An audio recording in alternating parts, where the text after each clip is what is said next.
Before we begin, please hit that like button, share, and subscribe for more. Thanks for being part of the story. This incident happened while I was working as an employee at a movie theater, which was situated within a big mall in a major city. At the time, there was a movie screening that lasted quite a long time, about 3 hours. On the day of the incident, I was scheduled to work in the evening. However, coincidentally, the morning shift staff member responsible for opening the theater called in sick. The supervisor reached out to me and asked if I could come in earlier to cover the morning shift as well due to a staff shortage. Since I wasn't doing anything at the time, I decided to take the morning shift.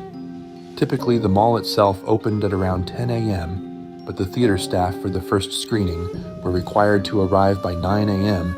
to prepare everything for the day's first customers. Once the workday began, the morning shift staff were divided into 2 groups, one taking their break at noon and the other at 1 p.m. I chose to take my break at 1 p.m. as it would align with the end of my morning shift. Afterward, I could head home to rest before returning later in the evening for my next shift.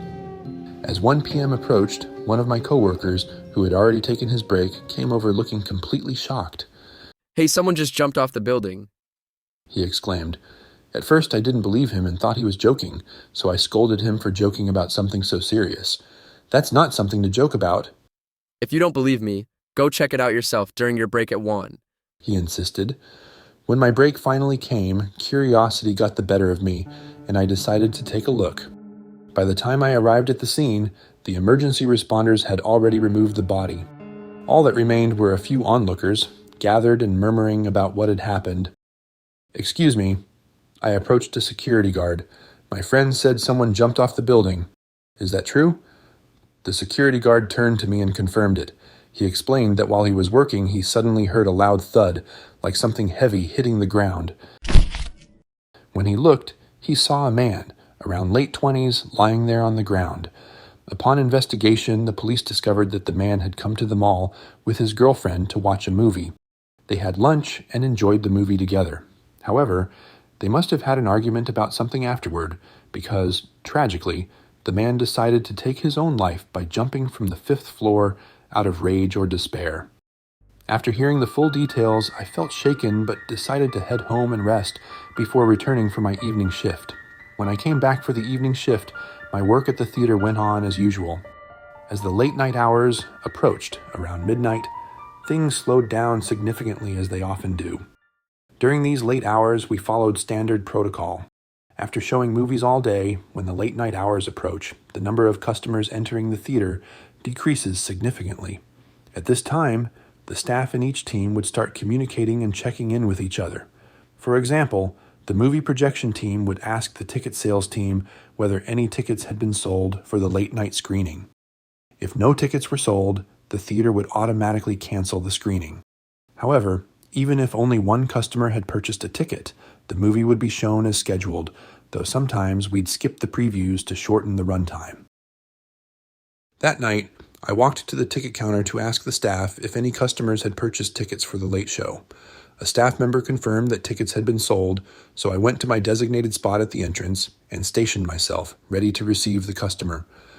I waited for a while, even 10 minutes past the scheduled screening time, but no one showed up at the entrance to enter the theater. The movie projection team upstairs contacted me via radio to ask if any customers had arrived. I replied that no one had arrived yet. They then radioed the ticket sales team to double-check whether a ticket had indeed been sold for the show. The ticket staff confirmed that, according to the system, 1 ticket had been sold.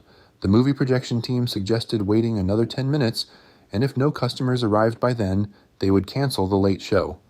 Shortly afterward, while I was still waiting, a man wearing a polo shirt approached me and handed me his ticket. Upon checking, I saw it was for Theater Room 5, the very one where the projection team had been waiting. I tore the ticket and invited the customer inside. After he entered, I remained at my post, waiting for additional customers. About 10 minutes later, the movie projection department staff radioed me again, asking if any customers had arrived.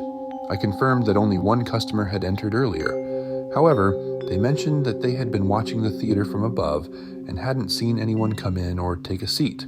Still, they informed me that the screening had already begun. At the time, I didn't think much of it. I figured the customer might have stopped by the restroom before heading into the theater. Later, after some time had passed, I decided to go into Theater 5 to check on things. The lone customer was settled in his seat, and everything was in order. I found the man seated in the third row from the back, watching the movie. Satisfied, I returned to my station to wait for the movie to finish. The movie that night was particularly long and was expected to end around 3 a.m. While I was taking a short break, the movie projection staff came downstairs to inform me they still hadn't seen any customers enter Theater 5, even though they had been observing the entire time. I reassured them that I had seen a customer earlier. They trusted my word and decided not to pursue the matter further.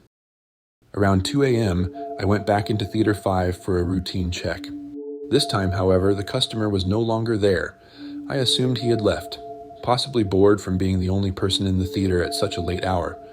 I waited for the movie to finish and carried on with my usual duties until the night came to an end. The next morning came, my mind still replaying the events of my night shift. Afterward, feeling a strange sense of unease, I asked the ticket sales staff how many tickets had been sold for the last show the previous night. They told me that only one ticket had been sold. My grandmother's stories about restless spirits flooded back, tales I'd dismissed as mere superstition. But now, remembering the news of yesterday's tragedy of the man who'd leapt from our building, an icy fear gripped me. Following an instinct I couldn't explain, I decided to ask. I went to the security guard and asked for a description of the person who had passed away the day before. The guard looked at me curiously and asked why I wanted to know. I explained my strange experience during the night shift, describing the man who had bought the ticket and watched the movie alone, but our movie projection staff hadn't seen anyone enter the room or be seated in the audience. The security guard led me to the CCTV control room, where he showed me footage from the previous day. The footage showed a man jumping to his death from the 5th floor. The sight of it sent chills down my spine, but what terrified me even more was the man's clothing. It exactly matched what the late-night customer had been wearing, right down to the polo shirt and pants. Although the footage didn't clearly show the man's face, the clothing left no doubt in my mind. It was the same person. Noticing my reaction, the security guard asked, "Don't tell me it's this guy." I could only nod, speechless. We left the control room without exchanging another word. After this incident, I decided to speak with my supervisor and requested a switch to daytime shifts. I explained everything to him. As I recounted the previous night's events, his expression grew increasingly concerned. He pulled up the security footage from my shift, and together, we watched the scene unfold at the theater entrance. What I saw made my blood run cold. There I stood at my post alone, but something was terribly wrong. The footage showed me going through the motions of my job, extending my hand, nodding politely, making small talk, but I was completely alone. My gestures mirrored exactly how I remembered interacting with the man. I appeared to be taking tickets, but my hands were completely empty. There were no tickets. The ticket I had supposedly received was invisible in my hands. I couldn't believe my own eyes. I had clearly seen the man hand me his ticket. Reflecting on these events, I can only conclude that the man who came to watch the late-night show must have been the same one who had passed away in the accident. Perhaps he and his girlfriend had planned to watch the movie together, but after the tragic incident, his spirit remained attached to the theater, compelling him to continue watching the movie even after his death.